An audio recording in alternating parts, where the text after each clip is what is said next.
Hello everyone, welcome to Come Sit at My Table. We are Tom and Melissa, and we are thrilled that you have joined us for this video.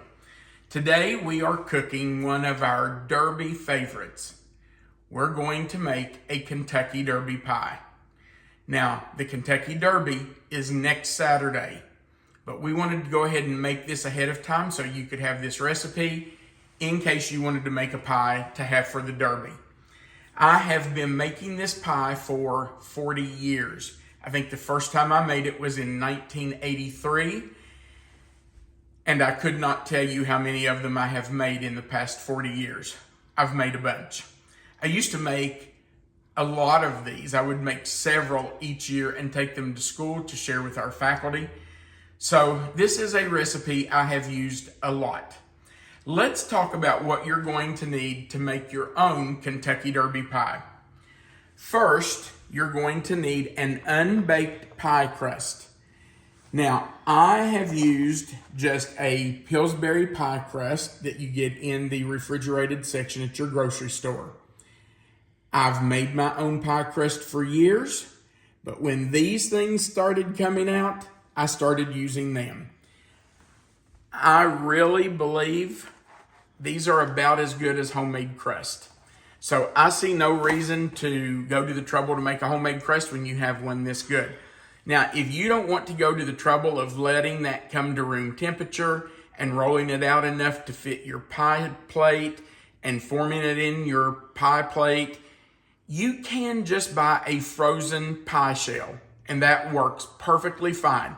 In fact, when I was doing 6, 8, 10 of these at a time to take to school with me to share with our faculty, I bought the frozen pie shells. It was just quicker and easier for me. But these are really good pie crust. So you're just going to need one unbaked pie crust. Do not bake it ahead of time. It will bake in the oven with your pie. This looks deeper than a pie crust you would buy. This is a deep dish pie, and I am not increasing the pie filling. It's funny you brought that up. Normally, I would increase the pie filling by 50% for this size pie crust, but I didn't want to confuse people. So I'm making the pie the way it says in the recipe that I use, but this is a deep dish pie, so it probably will not fill this. Well, I know it will not fill this pie crust, but that's okay. The recipe I'm giving you today works perfectly fine with a regular sized pie crust. You don't need a deep dish, but Melissa has a good eye. She caught that. Okay, for the pie filling, you're going to need 1 stick, which is half a cup, of melted butter. Please don't use margarine. Use real butter. You need real butter. So 1 stick of butter. You're going to need 1 cup of sugar, 1/2 cup of all-purpose flour. You're going to need 2 whole eggs, and we are going to beat those lightly before we put them in. You're going to need about a teaspoon of vanilla. I use clear vanilla. You do not have to do that. If your vanilla is the dark variety, it's perfectly fine. I just like light vanilla, the clear vanilla. You're also going to need 3/4 of a cup of pecan pieces and 3/4 of a cup of chocolate chips. Sometimes I use milk chocolate, which is what I have here today. Sometimes I use semi-sweet. It just depends on what I have in the refrigerator. Whichever one I have, I use. Now, I don't use dark chocolate chips in this because it really does kind of change the flavor. And for a traditional Derby pie, I guess you really should use semi-sweet, but milk chocolate's delicious in it.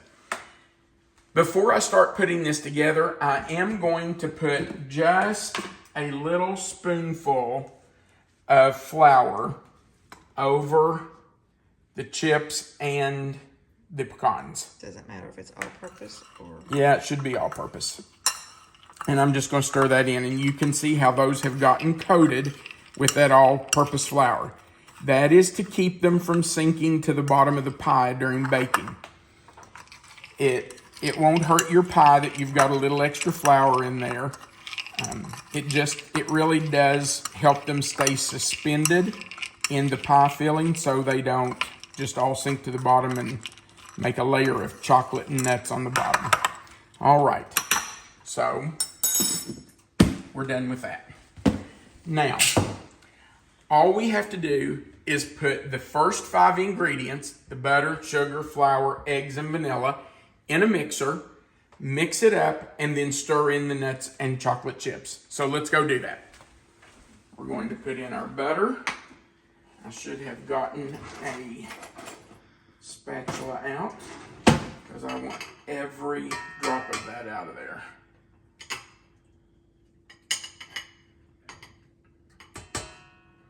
I melted my butter probably 10 minutes ago, and the bottom of it has solidified a little bit, but that's not going to hurt it. That won't hurt anything. Okay, and we're going to add our sugar. Now let's put in our flour. And I need to beat our eggs just a little bit, just to kind of break them up. They don't have to be well beaten. You don't have to use a mixer or a whisk or anything. Just kind of break them up a little bit and put those in. And I know I'm doing this backhanded and you can't see, can you, Melissa? That's all right. Sorry. I'm left-handed and that always gets in the way of the video. All right. And last, we're going to put in about a teaspoon of vanilla. You don't have to measure it, just put some in. That's pretty good. And then we're going to mix this up.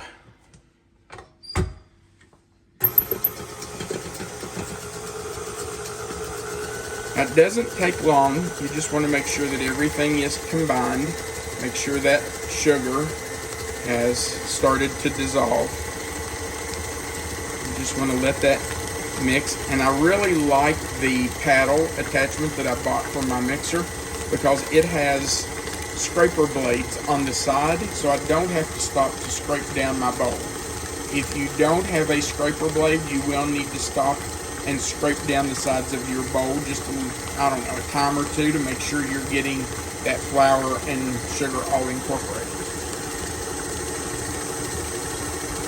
All right, now I'm going to turn that off and add my nuts and my chocolate chips. And I know most people do not use the mixer to stir those in. They take the spatula and they fold it in. I don't do that. It doesn't hurt at all to mix those in with the paddle. Just let it mix a time or two, get those in there good. And that's all you need to do. Okay. Already smells quite delicious, doesn't it? Smells good enough to eat, doesn't it? It does. I agree. And you know what? We're going to eat it in just a little bit. Okay. Forget that. My fingers work better to scrape this off. I was trying to be really proper and doesn't work as well. We want all that off there. Okay. Every last bit that we can get off there, we want in. Okay, there we go. Rinse off my fingers. Now, this is thick. I want you to look at the consistency of this. It is thick. It is not runny. Almost looks like cookie dough a little bit. Yeah, almost as thick as cookie dough. Maybe not quite, but close. But that's what you want. That's what a Derby pie looks like.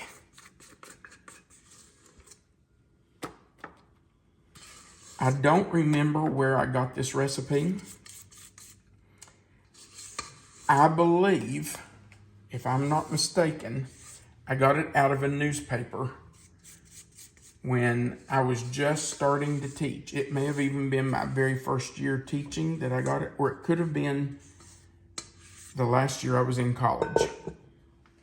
But I'm pretty sure I got it out of a newspaper. I wish I had written down where I got it, but I know I've been making it since about 1982 or 83. So this recipe's been around for a while. And it's made a few pies. All right. Yeah, I should have probably done 50% more for this pie shell because it is deep dish. All right, so we're just going to kind of spread it out. Now, let me promise you that as it bakes, it will spread and even itself out. You don't have to make it perfect. Just kind of make it close anyway. All right, now, I do use a pie shield to put around the crust because I don't want the edge of the crust to burn. And the edges will burn before the center of the pie is ready. And I already know I am not the best pie crimper in the world, so you don't have to point out my weakness. I think it looks fun. I'm not a great pie crimper, but I do cover the edge of it with a pie shield. You do not have to do that. If you don't have a pie shield, you can just use a piece of aluminum foil. Just take a long strip of aluminum foil, fold it a few times, wrap it around, kind of crimp it around the edge of your pie crust, and that'll keep it from over baking before your pie's ready. Okay, we're going into a 350 degree oven for 30 minutes. At the end of that 30 minutes, I will check it. It will not seem like it's completely done in the middle. It'll be a little jiggly in the middle, but 30 minutes should do it for this size pie. Now, if I increased the filling for a deep dish, I would have to increase the baking time by probably 5 to 10 minutes. But for this, 30 minutes should do it. Okay, we're going in and we will be back to show you the pie when it comes out in about 30 minutes. Stay tuned.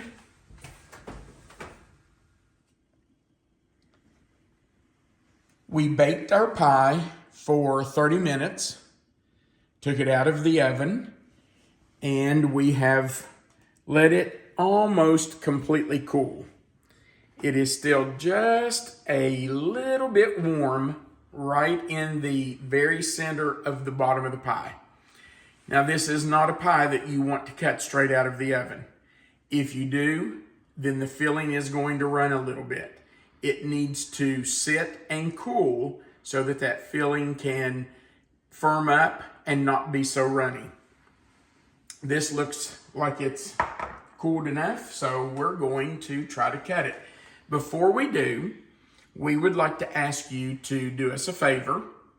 We would like for you to click the thumbs up right below this video. There's a thumbs up little symbol there that just says you liked our video. The more likes we get, the more likely it is that our video will show up in other people's feeds.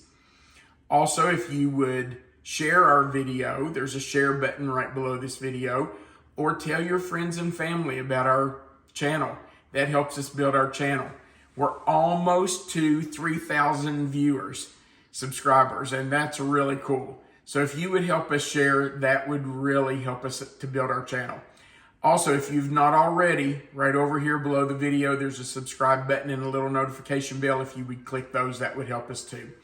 And remember that right below this video where you see the title of this recipe, that's a description box. And if you click on it, it will expand.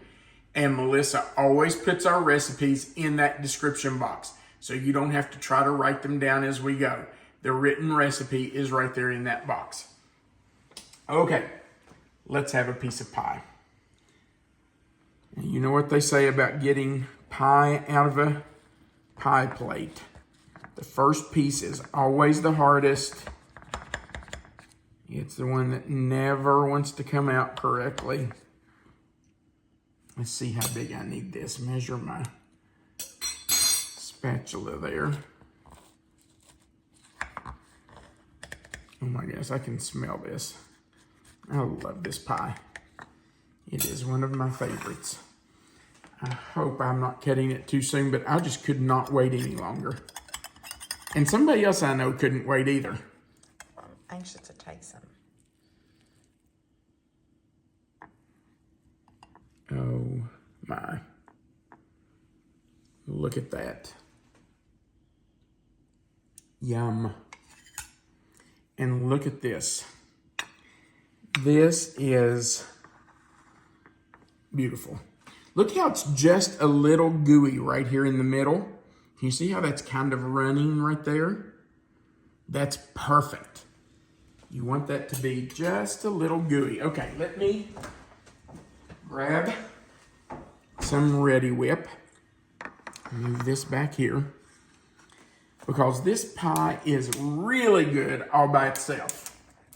But it is rich. It is rich. And I'm going to tell you, in my opinion, it's even better with a little squirt or two of Ready Whip. Tell me what kid you know that hasn't had to have a squirt of Ready Whip straight in their mouth. Look at that.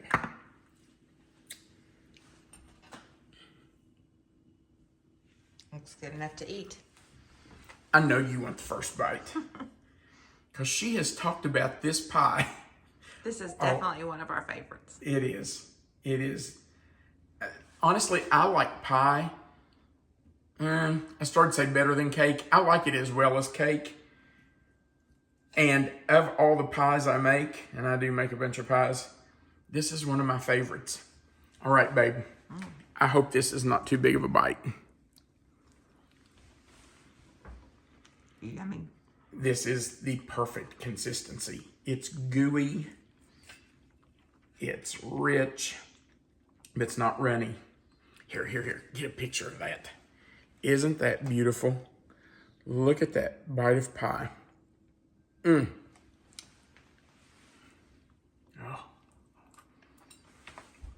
Folks, you're going to have almost a week to get it ready for the Derby. It's an excuse to have a Derby party. Good idea. I hate to admit it. I could eat that entire pie. You would have a bellyache. I know people have kind of laughed because I say it in every video, but that is so good. Guys, we really do appreciate the kind comments that you leave on our videos. And we really would like to encourage you to leave us comments, even if it's just a few words, because the more comments we get, the more that helps us on YouTube. So feel free to leave us a comment. Just make it a nice one, please. Let us know if you try it. Melissa loves to read your comments, and she really tries hard to reply to every comment that we get. It takes her a lot of time to do that, and I appreciate that she does that for us. And I enjoy hearing them when she reads them to me. So just leave us a comment. Let us know what you think about our recipe, especially if you make something of ours. Let us know how it turned out. And remember, you are always welcome to come sit at my table. Have a great day. Have a great Derby. Go race.